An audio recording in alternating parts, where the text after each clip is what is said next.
ఉన్నప్పుడు అమ్మ ఇక నేను కడుపులు నన్నప్పుడు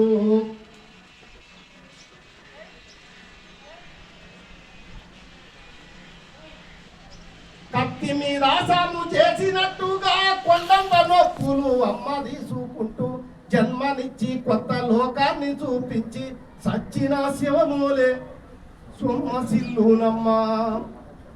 అమ్మంటే ఎంత గొప్పదో బ్రహ్మకైనా వర్ణించవశమవునా. ఎన్ని జన్మలున్న కవులు కలములు అమ్మ కావ్యము రాసిన తరుగునా. పొద్దు పొద్దున లేచి నీ నోములు దరిచి పొద్దున లేచి నీ నోములు దరిచి నీ పూజ చేసిన నీ రుణము తీరునా. అమ్మా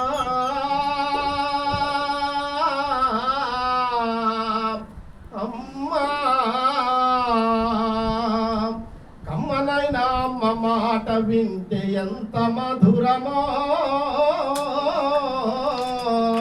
మనసుకు కాదు మరుగతనమో. అమ్మ మాట ఎవరన్నా తీసుకొస్తుందా? అమ్మ అనే పిలుపులో కమ్మనైనటువంటి ఆ పిలుపు కోసం ఎదురు చూస్తున్నాం. ఎన్నిసార్లు పిలిచినా ఇంకా మనం ఎంత సేవ చేసినా మా అమ్మ కోసం నేను ఇది చేసినా అది చేసినా అని చెప్పి మనం ఎన్ని విధాలుగా ఎంతవరకు చేసినా ఈ జన్మంతా వారికి రుణపడి ఉంటాం. ఆ తరగతిది అమ్మ ప్రేమ ఒకటే.